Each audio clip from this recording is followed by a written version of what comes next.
नाजरीन, SM news के platform और प्रोग्राम पॉइंट ऑफ व्यू के साथ मैं हूं आपका होस्ट इश्तियाक अली।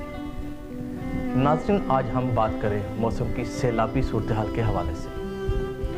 बारिशों ने पूरे पाकिस्तान में तबाही मचा के रख दी है। सिंध में बारिश और सैलाब की तबाही, मुतासरीन खुले आसमान तले हुकूमती इमदाद के मुंतज़िर। सिंध में बारिशों और सैलाब ने तबाही मचा दी है।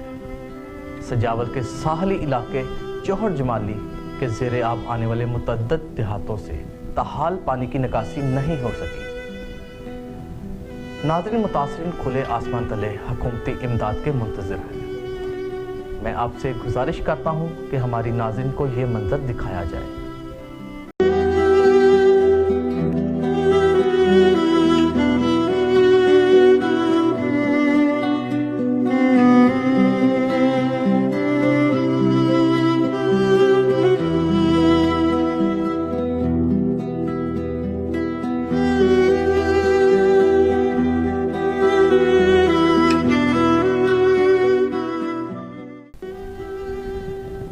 जी नाज़रीन, आपने ये मंज़र देखा।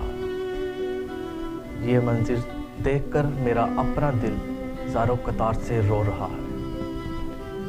टंडो आदम में सैलाबी रेले से कई इलाके ज़ेरे आब आ गए, जबकि मटियारी में सैलाबी सूरत हाल के बाद 200 से ज़ायद देहात डूब गए।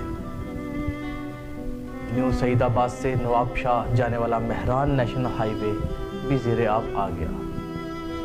हैदराबाद में लतीफ़ाबाद और कासमाबाद समेत कई इलाकों में बरसाती पानी नहीं निकाला जा सका।